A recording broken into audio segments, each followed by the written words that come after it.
Hello नमस्कार साथियों, welcome to royal study. दोस्तों, आरपीएफ कांस्टेबल 2025 के स्पेशल एग्जाम का नेक्स्ट एनालिसिस आपके लिए लेकर आ चुके हैं और आज है 6 मार्च 2025। हम फर्स्ट शिफ्ट का जो एनालिसिस है बेसिकली कवर करने वाले हैं।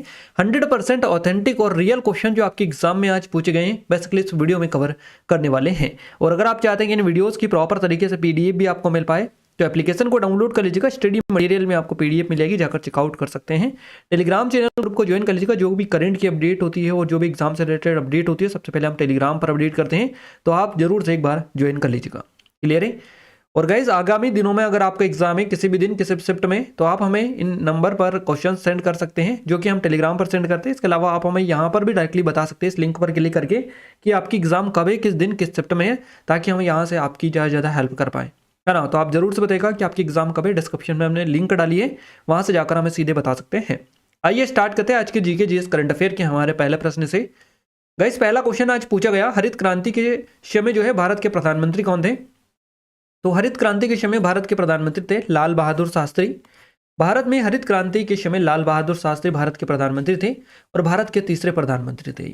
हरित क्रांति की जो शुरुआत हुई थी 1966-67 में हुई थी और इसे तीसरी क्रांति जो कृषि क्रांति है ये भी कहा जाता है। हरित क्रांति में खाद्यान्न उत्पादन में वृद्धि हुई, खासकर पंजाब, हरियाणा और पश्चिमी जो उत्तर प्रदेश है इसमें यहाँ पर जो है वृद्धि देखने को मिली थी। तो कल आपसे ये क्वेश्चन बना था कि जो हरित क्रांति है इससे किस स्टेट में जो है, किस राज्य में जो है इसमें सकारात्मक प्रभाव देखने को मिला है। तो पंजाब वाला क्वेश्चन कल आपसे बना था, ये वाला, है ना। आज इससे बन चुका है बेसिकली कि कौन पीएम था इस टाइम पर। कल वापस से क्वेश्चन आपका बनेगा कि कब शुरू हुई थी, है ना। इस तरह से कोई भी क्वेश्चन आपका बन सकता है, तो आप अच्छे से याद रखिएगा सारी चीजें। हरित क्रांति की उपलब्धियों को दर्शाने के लिए जुलाई 1968 में तत्कालीन प्रधानमंत्री इंदिरा गांधी ने गेहूं क्रांति के नाम से एक डाक टिकट जारी किया था। क्लियर है। और भारत में हरित क्रांति के लिए कृषि वैज्ञानिक थे डॉक्टर एम एस स्वामीनाथन, इनको जनक माना जाता है भारत में हरित क्रांति के जनक। इनसे भी क्वेश्चन आपका बन चुका है। हरित क्रांति के कुछ मुख्य उद्देश्य और पहलू में शामिल थे। देखिए, अधिक उपज देने वाली जो किस्म होती है जिसको हाइब्रिड बोला जाता है, HYV के नाम से इसको जाना जाता है। इससे भी क्वेश्चन आपका SSC GD में बना था, है ना। तो क्वेश्चन बन सकता है कृषि मशीनरी, रासायनिक उर्वरकों और कीटनाशकों का प्रयोग और सिंचाई, आपको याद रखना है। अगला क्वेश्चन है, पेमा खांडू ने अरुणाचल प्रदेश के मुख्यमंत्री के रूप में शपथ कब ली? तो 13 जून 2024 करेक्ट आंसर रहेगा। भारतीय जनता पार्टी BJP के पेमा खांडू ने 13 जून 2024 को लगातार तीसरी बार जो है अरुणाचल प्रदेश के मुख्यमंत्री के रूप में शपथ ली है। अरुणाचल प्रदेश के राज्यपाल लेफ्टिनेंट जनरल सेवानिवृत्त के टी परनायक ने उन्हें जो है ईटानगर के दोराजी जो खांडू कन्वेंशन हॉल है इसमें पद और गोपनीयता की शपथ दिलाई। राज्यपाल ने 11 कैबिनेट मंत्रियों को भी पद की शपथ दिलाई साथ में, जिनमें राज्य के उप मुख्यमंत्री के रूप में चोना मीन को शामिल किया गया, है ना। इसके अलावा 11वीं अरुणाचल प्रदेश विधानसभा के गठन के लिए राज्य में 9 अप्रैल 2024 को लोकसभा के साथ में चुनाव हुआ था। पेमा खांडू के नेतृत्व वाली भाजपा ने 50 विधानसभा सीटों में से 36 पर जीत हासिल की थी। अरुणाचल प्रदेश में विधानसभा सीटों की संख्या 60 है। कल आपसे क्वेश्चन बना था कि 32 विधानसभा सीट वाला जो स्टेट है कौन सा है, सिक्किम। इस तरीके से आपका क्वेश्चन बना था, है ना। तो ये सीटें भी आप याद रखिएगा। अरुणाचल प्रदेश विधानसभा में 60 सीटें हैं, लेकिन जो चुनाव लड़ा गया था ये कुल 50 सीटों पर हुए थे चुनाव। 10 विधानसभा सीटों में से प्रत्येक सीट से केवल एक उम्मीदवार चुनाव में खड़ा हुआ था। इस वजह से इनको निर्विरोध निर्वाचित घोषित कर दिया गया था। इस वजह से चुनाव 10 पर नहीं हुए थे। तो अरुणाचल प्रदेश प्रारंभ में एक कैसा से प्रदेश था जिसे 1987 में भारत सरकार का 24वां राज्य बन गया था ये। और इसकी राजधानी कहाँ पर है? ईटानगर में, है ना। तो याद रखना है गाइस। ये हमारी स्पेशल ई बुक है। ये जो स्पेशल ई बुक है अगर अभी तक आपने इनरोल नहीं किया है तो सिर्फ 25 रुपीज़ की प्राइस पर मिल जाएगी, जिसमें 1500 से भी अधिक क्वेश्चन आपके कवर हो जाएंगे, है ना। और ये हमारी आरपीएफ कांस्टेबल की स्पेशल टेस्ट सीरीज है जो आपको सिर्फ 49 रुपीज़ के प्राइस पर मिल रही है। लिमिटेड टाइम है, अगर अभी तक आपने इनरोल नहीं किया है तो बेस्ट अपॉर्चुनिटी आप सभी लोगों के लिए। पूरा एग्जाम ओरिएंटेड कंटेंट है इसमें, एक बार डेमो भी देख लीजिएगा जाकर। डिस्क्रिप्शन में लिंक डालिए, लेटेस्ट पैटर्न पर बेस्ड है पूरा का पूरा, है ना। डेमो जरूर से चेकआउट करें।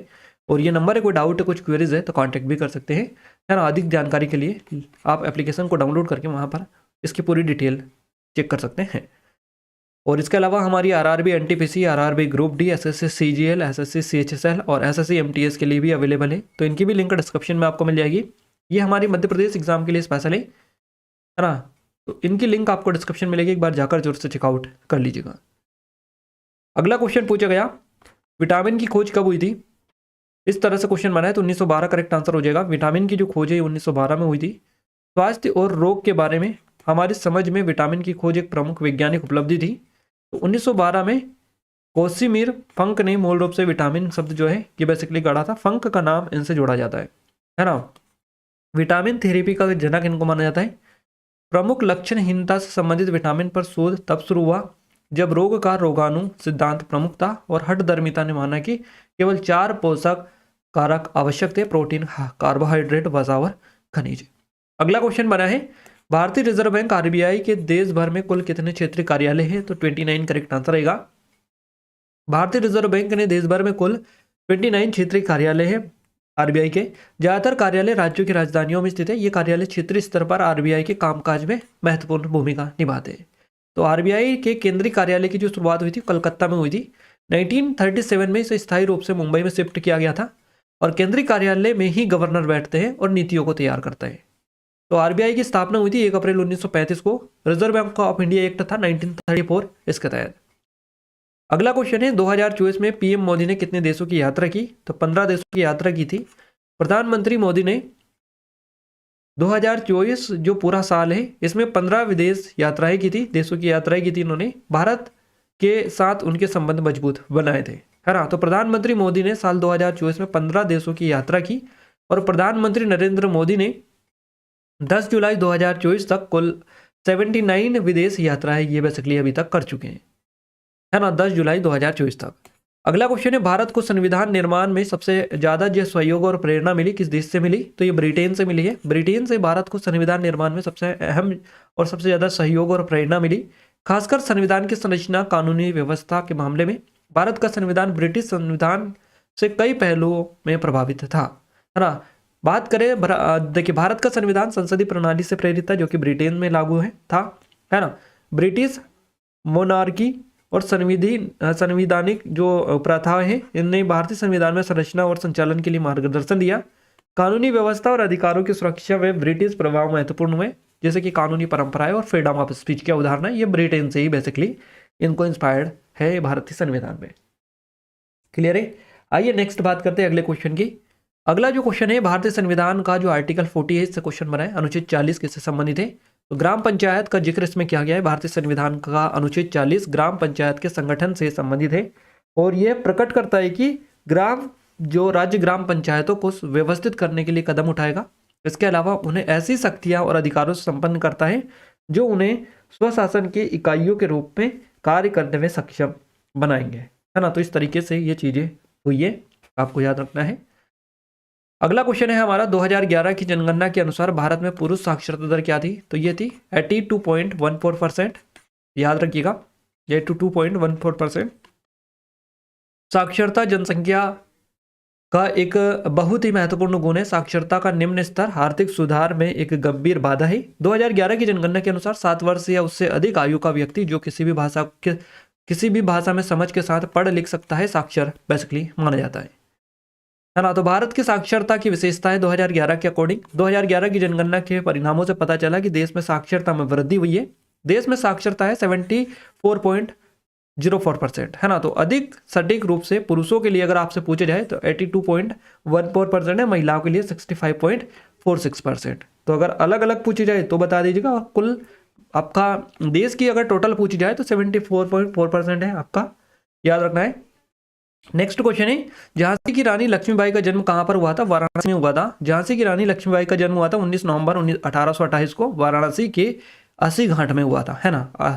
वाराणसी का जो अस्सी घाट था यहां पर हुआ था, याद रखना है आपको। और इनका जन्म एक मराठी करहड़े ब्राह्मण परिवार में हुआ। उनके पिता का नाम था मोरोपंत तांबे और माँ का नाम था भागीरथी बाई। बचपन का नाम था मणिकर्णिका इनका, लेकिन प्यार से लोग इन्हें मनु कहते थे, है ना। साल 1842 में उनकी शादी जो है झांसी के राजा गंगाधर राव से हुई थी और साल 1851 में रानी लक्ष्मीबाई ने एक बेटे को जन्म दिया था जिसका नाम दामोदर राव इन्होंने रखा था। तो ये चीजें बेसिकली हुई थी, है ना। तो इनसे क्वेश्चन आपका बनता है। ये 1857 वाले लगातार जो क्वेश्चंस बन रहे हैं ना, वहीं से ये क्वेश्चन बेसिकली आपका निकल कर आ रहा है। चलिए अगला क्वेश्चन है 2024 में रेपो रेट। अब रेपो रेट से आपके लगातार क्वेश्चंस बन रहे हैं। ये बैंक रेट वाला ये क्वेश्चन आपको वापस से रिपीट हुआ है, पहले भी पूछा गया अभी 1-2 दिन पहले ही। 6.50% आपका करेक्ट आंसर रहेगा। 6.5% के समथिंग है ना रेपो रेट। तो याद रखना है रेपो रेट दर क्या होती है आपको पता होना चाहिए। रेपो रेट वहाँ ब्याज दर होती है जिस पर भारतीय रिजर्व बैंक, वाणिज्यिक जो बैंक होते हैं उसको सरकारी प्रतिभूतियों के बदले कुछ लघु अवधि के लिए धन उधार देते हैं, है ना। सरकारी प्रतिभूतियों के बदले लघु अवधि के लिए धन उधार देते हैं वाणिज्यिक बैंकों को आरबीआई। तो रेपो रेट आर्थिक गतिविधियों को नियंत्रित करने में अहम भूमिका निभाता है। 7 फरवरी 2025 के अकॉर्डिंग अगर अपन देखें रेपो रेट, तो ये आपका है 6.25%, है ना। 7 जून 2024 को कितना था, 6.5% था, और 8 फरवरी 2024 को ये 6.5 था। 8 दिसंबर 2023 को भी ये 6.5% था। अभी अगर वर्तमान में देखें तो ये थोड़ा सा कम हुआ है, 0.25% के समथिंग। तो आप याद रखिएगा 0.25% ये जो है कम हुआ है, आप याद रखिएगा। अगला क्वेश्चन है हमारा हरित क्रांति से जुड़े क्वेश्चंस। 2-3 क्वेश्चंस पूछे गए थे, एक तो हम ऑलरेडी आपको कवर करवा चुके हैं, और भी क्वेश्चन आपका बना था, तो अच्छे से देखिएगा। नेक्स्ट है 1857 की क्रांति में गोरखपुर से जो किसने नेतृत्व किया था, मोहम्मद हसन और बाबू बंधु सिंह ने किया था। 1857 की क्रांति में गोरखपुर से मोहम्मद हसन, बाबू बंधु सिंह के नेतृत्व में जो है ये किया गया था क्रांति का नेतृत्व। तो गोरखपुर के मोहम्मद हसन ने अंग्रेजों के खिलाफ लड़ाई लड़ी। उन्होंने अवध शासक के एक नियुक्त व्यक्ति के रूप में अपनी सत्ता स्थापित की थी। हसन का शासन इस क्षेत्र में केवल 6 महीने तक चला था। अगला क्वेश्चन है इनमें से कौन जो है समांगी मिश्रण का उदाहरण है, तो कार्बन डाइऑक्साइड और पानी हो जाएगा आपका करेक्ट आंसर। कार्बन डाइऑक्साइड और जल आपका करेक्ट आंसर रहेगा। कार्बन डाइऑक्साइड और जल यानी पानी मिलकर एक समांगी मिश्रण बनाते हैं, इसे सोडा वाटर के नाम से जाना जाता है। कार्बन डाइऑक्साइड और पानी के मिश्रण की विशेषता देखें तो कार्बन डाइऑक्साइड गैस पानी में घुलकर जो है एक सजातीय मिश्रण बनाती है। तो कार्बन डाइऑक्साइड और पानी में ऑक्सीजन की तुलना में 200 गुना ज़्यादा आसानी से घुलती है। और गाइस ये हमारी स्पेशल ई बुक है जो कि सिर्फ 25 रुपीज़ की प्राइस पर आपको मिल जाएगी, जिसमें लेटेस्ट क्वेश्चन है टीसीएस के सारे एसएससी की, रेलवे की आगामी जो एग्जाम है उनको देखकर, आगे की एग्जाम को देखकर ही प्रिपेयर इसको हमने किया है। तो आप जाकर से एक बार डेमो चेकआउट कर लीजिएगा। डेमो के लिंक डिस्क्रिप्शन में डलिए। 25 रुपीज़ की प्राइस में 1500 से भी अधिक क्वेश्चन यहाँ से आपके कवर हो जाएंगे, जो कि लेटेस्ट क्वेश्चन पैटर्न पर बेस्ड है। अगला क्वेश्चन है अकबर का राजस्व मंत्री कौन था, तो टोडरमल करेक्ट आंसर है। सम्राट अकबर के शासनकाल के दौरान टोडरमल ने मुगल साम्राज्य के राजस्व जो मंत्री है इनके रूप में काम किया था। उन्होंने संयुक्त वजीर और वकील हम सल्तनत दोनों के रूप में कार्य किया। वहाँ 4000 का मनसबदार था और मुगल साम्राज्य में सबसे प्रमुख राजाओं में से ये एक था। उन्होंने अकबर के नवरत्नों में से एक के रूप में सेवा की। टोडरमल के अधीन 15 और दीवान थे जिन्हें अकबर के 15 सूबों के लिए नामांकित किया गया था। अगला क्वेश्चन है हमारा something happen on the way to heaven, किसकी किताब है, तो ये जो किताब है सुधा मूर्ति की है, सुधा मूर्ति के द्वारा लिखी गई है। Something happen on the way to heaven किताब के बारे में बात कर रहे हैं। ये किताब सुधा मूर्ति द्वारा लिखी गई। ये किताब 20 प्रेरणादायक सच्ची जीवन की कहानियों का संग्रह है जो आशा, विश्वास, दया, खुशी को दर्शाती है। अगला क्वेश्चन है किसका मंत्रिमंडल सबसे मजबूत और निर्णायक माना जाता है, तो इंदिरा गांधी करेक्ट आंसर रहेगा। मंत्रिमंडल की ताकत और निर्णायक फैसलों को देखें तो इंदिरा गांधी का मंत्रिमंडल जो है सबसे मजबूत और निर्णायक माना जाता है। उन्होंने अपने शासन में कई ऐतिहासिक फैसले लिए जिनसे देश की राजनीति और अर्थव्यवस्था पर गहरा असर पड़ा था। इंदिरा गांधी का मंत्रिमंडल सबसे मजबूत और निर्णायक माना जाता है। उनके शासन में कई महत्वपूर्ण फैसले और ऐतिहासिक घटनाएं हुई, जैसे कि आपातकाल, बैंक का राष्ट्रीयकरण, संविधान संशोधन और कृषि सुधार, कई सारी चीजें हुई थी। नेक्स्ट जो क्वेश्चन है ये आपका हरित क्रांति से बना है कि इसका दुष्प्रभाव क्या है। हरित क्रांति का दुष्प्रभाव भूजल स्तर का ह्रास, मिट्टी की गुणवत्ता में गिरावट, बढ़ी हुई इनपुट लागत, ये इसके दुष्प्रभाव है हरित क्रांति के, और भी हो सकते हैं। तो हरित क्रांति भारत में कृषि क्षेत्र में एक महत्वपूर्ण विकास था, ये जिसका उद्देश्य कृषि उत्पादकता बढ़ाना, खाद्य असुरक्षा को कम करना था। हालांकि इसके कुछ नकारात्मक प्रभाव भी पड़े हैं। हरित क्रांति सन 1960 से 1970 के दशक में तीव्र विकास जो कृषि विकास की अवधि को संदर्भित करता है, जिसका उद्देश्य उच्च उपज वाली फसल किस्मों, रासायनिक उर्वरकों और कीटनाशकों के उपयोग के माध्यम से खाद्य उत्पादन में वृद्धि करना था। अगला क्वेश्चन है 1991 में मिनिमम सपोर्ट प्राइस एमएसपी पर क्या प्रभाव पड़ा था, तो गिरावट हुई थी एमएसपी पर, है ना। 1991 में मिनिमम सपोर्ट प्राइस एमएसपी पर क्या प्रभाव पड़ा था, तो ये गिरावट हुई थी। 1991 में मिनिमम सपोर्ट प्राइस एमएसपी पर असर कम हुआ, यानी एमएसपी में गिरावट हुई थी। 1991 में भारत के आर्थिक सुधार, इकोनॉमिक रिफॉर्म लागू किए गए थे, जिसके तहत भारतीय अर्थव्यवस्था को खुला और बाजार आधारित बनाने की दिशा में कई कदम उठाए गए। इन सुधारों के तहत नवीन आर्थिक नीतियों का क्रियान्वयन, भारत सरकार ने आर्थिक उदारीकरण, निजीकरण, वैश्वीकरण की दिशा में कई कदम उठाए, जिनमें सरकारी हस्तक्षेप को कम गया। अगला क्वेश्चन है हमारा यदि वायु का दबाव है ना। यदि वायु का दबाव कितना कर दिया जाता है तो वायु का भार 2 गुना हो जाएगा, 2 गुना कर दिया जाएगा तो वायु का जो भार होगा वो भी 2 गुना हो जाएगा। इस तरह से यदि वायु का दबाव 2 गुना कर दिया जाता है तो वायु का घनत्व भी 2 गुना हो जाएगा और इस प्रकार उसका भार भी 2 गुना हो जाएगा। अगला क्वेश्चन है, उत्तर प्रदेश सरकार किसके साथ सहयोग करके शिक्षा में क्या क्षेत्र में सुधार करेगी? तो शिक्षा मंत्रालय भारत सरकार और एनसीईआरटी के साथ सहयोग करके ये शिक्षा में सुधार करेंगी। नेक्स्ट क्वेश्चन है, किन 2 राज्यों के बीच कृष्णा और गोदावरी जल विवाद हुआ है? तमिलनाडु और कर्नाटक के बीच में ये है।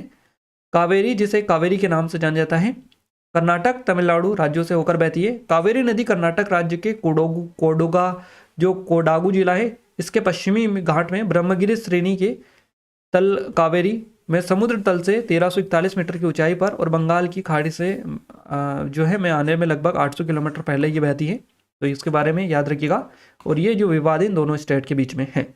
नेक्स्ट क्वेश्चन है, संविधान में पूर्ण रूप से मौलिक अधिकारों की सबसे पहले मांग किसने की थी? तो ये नेहरू आयोग ने की थी। भारत के मौलिक अधिकारों की मांग सबसे पहले नेहरू आयोग ने की थी। क्लियर है? ये आयोग जो है साल 1928 में बना था और इसमें भारतीय राजनीतिक दलों के प्रतिनिधि शामिल थे। अगला क्वेश्चन है, स्नेल का नियम किससे संबंधित है? तो पतन और अपवर्तन दोनों को सम्मिलित माध्यमों के अपवर्तन सूचकांकों से संबंधित है। ये स्नेल का नियम प्रकाश या अन्य तरंगों के अपवर्तन से जुड़ा है। यह नियम अपवर्तन और अपवर्तन है ना कोणों के बीच संबंध को बताता है। इसे अपवर्तन का नियम भी कहा जाता है। अगला क्वेश्चन बना है, भारत के केंद्रशासित प्रदेश लक्षद्वीप में कुल कितने जिले हैं? तो एक ही जिला है यहाँ पर। भारत के केंद्रशासित प्रदेश लक्षद्वीप में एक ही जिला है और यहाँ एक यूनियन डिस्ट्रिक्ट केंद्रशासित प्रदेश है और लक्षद्वीप की जो राजधानी है ये कवरत्ती है, जैसे कल क्वेश्चन आपका बना था। अगला क्वेश्चन है, छत्रपति शिवाजी कौन से वंश के थे? तो ये मराठा राजवंश से संबंधित है। छत्रपति शिवाजी महाराज, छत्रपति शिवाजी महाराज भोसले मराठा वंश के थे, है ना। और छत्रपति शिवाजी महाराज की बात करें, इनका जन्म 19 फरवरी को हुआ था 1630 शिवनेरी के जो दुर्ग है यहाँ पर पहाड़ी किले में। उनके पिता का नाम शहाजी भोसले और माँ का नाम था जीजाबाई। शिवाजी महाराज ने 1674 में रायगढ़ में अपना राज्याभिषेक किया था। अगला क्वेश्चन पूछा गया, भारतीय रिजर्व बैंक आरबीआई ने नियमों के उल्लंघन के लिए किन 2 बैंकों पर जुर्माना लगाया? तो नैनीताल बैंक और उज्जीवन स्मॉल बैंक जो फाइनेंस बैंक है इस पर इन्होंने जुर्माना लगाया है। भारतीय रिजर्व बैंक आरबीआई ने नियमों के उल्लंघन के लिए नैनीताल बैंक और उज्जीवन स्मॉल फाइनेंस बैंक पर कुल 68.1 लाख रुपए का जो जुर्माना है बेसिकली लगाया है। तो 68.1 लाख रुपए का जुर्माना लगाया है। अगला क्वेश्चन है हमारा, आपातकाल के दौरान निम्नलिखित में से कौन सा अनुच्छेद निलंबित नहीं किया जा सकता? तो अनुच्छेद 20 और 21 ये निलंबित नहीं होते आपातकाल या फिर इमरजेंसी के टाइम पर। भारतीय संविधान के अनुच्छेद 359 के तहत जब सरकार आपातकाल की घोषणा करती है तो मौलिक अधिकारों का प्रवर्तन अनुच्छेद 20 और अनुच्छेद 21 को छोड़कर निलंबित सभी हो जाते हैं, इन दोनों को छोड़कर। अनुच्छेद 20 क्या कहता है? तो अपराधों के लिए सजा के संबंध में संरक्षण है ये। और अनुच्छेद 21 में जीवन की सुरक्षा और व्यक्तिगत स्वतंत्रता की आज़ादी के संबंध में ये बात करता है ना। तो इन्हीं से क्वेश्चन आपके बने थे। अगला क्वेश्चन पूछा गया, मौर्यकाल में कौन सा कर लगाया गया था या लगाया जाता था? तो मौर्यकाल में कई सारे कर लगाए जाते थे। सीता, भाग, प्रणय, है ना, हिरण्य, बलि, यात्रा वेतन, टोल टैक्स, लाइसेंस शुल्क, आयात निर्यात कर, इस तरह से कई सारे शुल्क होते थे। अब यहाँ पर कौन सा था वो एग्जैक्ट हमें नहीं पता, इन्हीं में से कोई सा एक दे रखा होगा। मौर्यकाल में कई तरह के कर लगाए जाते थे जो कि हम आपको ऑलरेडी बता चुके हैं, सारे कर लगाए जाते थे। अगला है, क्विंटल किसको मापने की इकाई एक मात्रक है? तो ये वजन को मापने का एक मात्रक है। क्विंटल एक वजन मापने का मात्रक है। 1 क्विंटल में 100 किलोग्राम होता है। बड़ी मात्रा को मापने के लिए क्विंटल का इस्तेमाल किया जाता है और इससे भी और बड़ी मात्रा को मापने के लिए मीट्रिक टन का इस्तेमाल होता है। नेक्स्ट क्वेश्चन है हमारा, भारत के संविधान के अनुच्छेद 37 में क्या है? तो राज्य के नीति निर्देशक सिद्धांत है डीपीएसपी ये आपको देखने को मिलते हैं आर्टिकल 37 में। भारतीय संविधान के अनुच्छेद 37 में राज्य के नीति निर्देशक सिद्धांत के बारे में बताया गया है। इन सिद्धांतों का मकसद लोगों के लिए सामाजिक आर्थिक न्याय सुनिश्चित करना और भारत को एक लोक कल्याणकारी राज्य बनाना था। गाइस ये हमारी RRB, NTPC, RPF constable, RRB group D, SSC की, सीजीएल, सीएचएसएल और एमटीएस के लिए बेस्ट टेस्ट सीरीज है। अगर अभी तक आपने इनरोल नहीं किया है तो आप जाकर डेमो चेकआउट कर सकते हैं, क्योंकि पूरा लेटेस्ट कंटेंट है, पूरा का पूरा एग्जाम ओरिएंटेड कंटेंट है जो आपके एग्जाम में लगातार पूछे जा रहे हैं। तो एक बार जाकर जरूर से डेमो देख लीजिएगा, आपको 110% जरूर से पसंद आएगा, क्योंकि इसी तरीके से इसको प्रिपेयर हमने किया है ना। सिर्फ 79 रुपीज़ के प्राइस पर आप इसमें इनरोल कर सकते हैं, जो कि काफ़ी कम प्राइस है। तो एक बार जरूर से आप चेकआउट कर लीजिएगा। आइए नेक्स्ट बात करते हैं अगले क्वेश्चन की। अवध में 1857 के विद्रोह का नेतृत्व किसने किया था? तो बरकत अहमद और मौलवी अहमदुल्लाह शाह के द्वारा किया गया था। अवध में 1857 के विद्रोह का नेतृत्व बरकत अहमद शाह और मौलवी अहमदुल्लाह शाह ने किया था। बरकत अहमद ने विद्रोहियों के मुख्य नेता अधिकारियों का पद संभाला था। अगला क्वेश्चन है, भारत का सबसे दक्षिणी बिंदु कौन सा है? तो ये इंदिरा पॉइंट हो जाएगा। देश का सबसे दक्षिणी जो बिंदु है इंदिरा पॉइंट है, निकोबार द्वीप समूह में स्थित है, जो 6 डिग्री 4 उत्तरी अक्षांश पर स्थित है। और इंदिरा पॉइंट जो है ग्रेट निकोबार जो द्वीप समूह है केम्प बेल में स्थित है। ये भारत में सबसे दक्षिणी बिंदु और सुमात्रा इंडोनेशिया से लगभग 150 किलोमीटर दूर है। ग्रेट निकोबार तहसील में यह स्थित है। अगला क्वेश्चन है हमारा, अक्टूबर 2024 का करंट से 2 से 3 क्वेश्चन आपके पूछे गए थे। नेक्स्ट क्वेश्चन बना है, ग्रेमी पुरस्कार पाने वाले तमिलनाडु के कलाकार ए.आर. रहमान का संबंध किससे है? तो ये संगीतकार है ना, ए.आर. रहमान। ए.आर. रहमान जो है एक भारतीय संगीतकार है और उन्होंने जो है ग्रेमी पुरस्कार जीता है। जन्म इनका तमिलनाडु चेन्नई में हुआ है, तमिलनाडु के चेन्नई में। पूरा नाम है अल्लाह रक्का रहमत, है ना। ए.आर. रहमान इसको कहा जाता है, ए.आर. रहमान। तो अल्लाह रक्का रहमान इनका पूरा नाम है और उन्होंने मुख्य रूप से हिंदी और तमिल फिल्मों में संगीत दिया है। अगला क्वेश्चन है, भारतीय संविधान का जो आर्टिकल 356 है किसके बारे में? तो राष्ट्रपति को किसी भी राज्य का प्रत्यक्ष नियंत्रण लेने की अनुमति देता है। यदि राज्य सरकार संवैधानिक रूप से कार्य करने में असमर्थ है तो राष्ट्रपति उस राज्य का प्रत्यक्ष नियंत्रण लेने की अनुमति ले सकते हैं, मतलब उनके हाथों में यह होता है। तो भारतीय संविधान का जो अनुच्छेद 356 है यह राष्ट्रपति को किसी भी राज्य का प्रत्यक्ष नियंत्रण लेने की अनुमति देता है। इसे राष्ट्रपति शासन, राज्य आपातकाल, संवैधानिक आपातकाल के नाम से भी जाना जाता है। नेक्स्ट क्वेश्चन बना है 1991 से, एक क्वेश्चन आपका पूछा गया था 1991 से। इसके अलावा नेक्स्ट है, गैस का आयतन 2 गुना कर देते हैं तो गैस का दबाव किस प्रकार प्रभावित होगा? बढ़ जाएगा या कम हो जाएगा या 2 गुना हो जाएगा? इस तरीके से ये क्वेश्चन आपका पूछा गया है ना। उसका दबाव जो है दाब आधा हो जाएगा। अगर किसी गैस का आयतन 2 गुना कर दिया जाए तो उसका दाब जो है आधा हो जाएगा। यह बात स्थिर तापमान पर लागू होती है। नेक्स्ट, नीति निर्देशक तत्व किसके प्रति जिम्मेदार है? राष्ट्र और जनता दोनों के प्रति है। नीति निर्देशक तत्व मुख्य रूप से राष्ट्र और जनता दोनों के प्रति जिम्मेदार होते हैं, लेकिन इनका जो है प्रमुख उद्देश्य जनता की भलाई, सामाजिक न्याय सुनिश्चित करना। ये सरकार को नीति निर्धारण के मार्गदर्शन करते हैं ताकि देश के हर नागरिक को समान अवसर मिल सके, उनका समग्र विकास हो सके, है ना। तो ये जीके के क्वेश्चंस तो जो आपके एग्जाम में पूछे गए हैं। अब मैथ्स रीजनिंग को हम कवर कर लेते हैं। ये हमारी और भी स्पेशल टेस्ट सीरीज है, इनके बारे में डिस्क्रिप्शन में लिंक है, आप अधिक जानकारी वहां से जाकर चेकआउट कर सकते हैं। सिर्फ पर नाम मात्र की प्राइस पर ये आपको मिल रही है ना। तो जरूर से एक बार चेकआउट करिएगा। मध्य प्रदेश एग्जाम के लिए स्पेशल है और ये स्पेशल ई बुक है जो कि सिर्फ 25 रुपीज़ में मिल रही है, जहाँ पर 1500 से अधिक क्वेश्चन कवर हो जाएंगे। मैथ्स में नंबर सिस्टम से 2 क्वेश्चन पूछे गए हैं, रेशियो प्रोपोर्शन से 2 क्वेश्चन आपके बने हैं, मेंसुरेशन से 3 क्वेश्चन है, स्पीड टाइम डिस्टेंस से 2 क्वेश्चन है, टाइम एंड वर्क से 1 क्वेश्चन है, अलजेब्रा से आपके 2 क्वेश्चन है, SICI से 2 क्वेश्चन है, एवरेज से 2 क्वेश्चन है आपके, परसेंटेज से 1 क्वेश्चन आपका पूछा गया, प्रॉफिट लॉस से 2 क्वेश्चन आपके बने हैं, है ना। रीजनिंग में बात करें, एलानोजी से 1 क्वेश्चन है, सीरीज से 2 क्वेश्चन है, कोडिंग डिकोडिंग से 2 क्वेश्चन है, पजल और सिटिंग अरेंजमेंट से 4 से 5 क्वेश्चन है, ब्लड रिलेशन से 2 क्वेश्चन है, डायरेक्शन डिस्टेंस से 2 क्वेश्चन है आपके, सिलोज में से 2 क्वेश्चन है, मैथमेटिकल ऑपरेशन से 2 क्वेश्चन है, नंबर और अल्फाबेटिकल सीरीज से 1 क्वेश्चन आपका पूछा गया है ना। इसके अलावा मिरर और वाटर इमेज से 1 क्वेश्चन है, इम्बेड फिगर से भी आपका 1 क्वेश्चन पूछा गया है।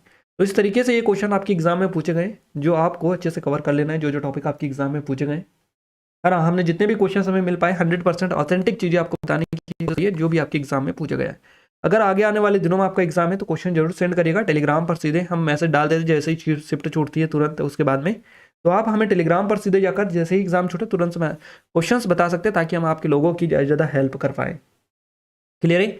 और वीडियो को लाइक नहीं किया तो कर लीजिएगा, चैनल को सब्सक्राइब कर लीजिएगा, बेल आइकन को ऑल पर सेलेक्ट आप कर दीजिएगा। ये सिर्फ 49 रुपये में आपको मिल जाएगी। RPF कांस्टेबल के लिए बेस्ट है, जिन लोगों का एग्जाम अभी बाकी है उनके लिए बेस्ट रहेगी। और अगर आप देने जा रहे हैं ना गाइस, अच्छे से पहले कवर कर लीजिएगा, थोड़ा सा टाइम निकाल कर, क्योंकि सिर्फ 49 रुपये की इतनी ज़्यादा प्राइस भी नहीं है और 100% यहाँ से आपको जो है काफ़ी सारी चीज़ें देखने को मिलेंगी। तो एक बार जरूर से विजिट करके चेकआउट कर लीजिएगा, जिनके बारे में ऑलरेडी आपको बता ही चुके हैं। इस वीडियो की अगर आप चाहते हैं कि PDF भी आपको मिल पाए तो एप्लीकेशन को डाउनलोड कर लीजिएगा, टेलीग्राम चैनल ग्रुप को ज्वाइन कर लीजिएगा, दोनों की लिंक आपको वीडियो के डिस्क्रिप्शन में मिल जाएगी। क्लियर है। तो मिलते हैं हमारे नेक्स्ट स्टडी वीडियो में, तब तक के लिए जय हिंद, वंदे मातरम।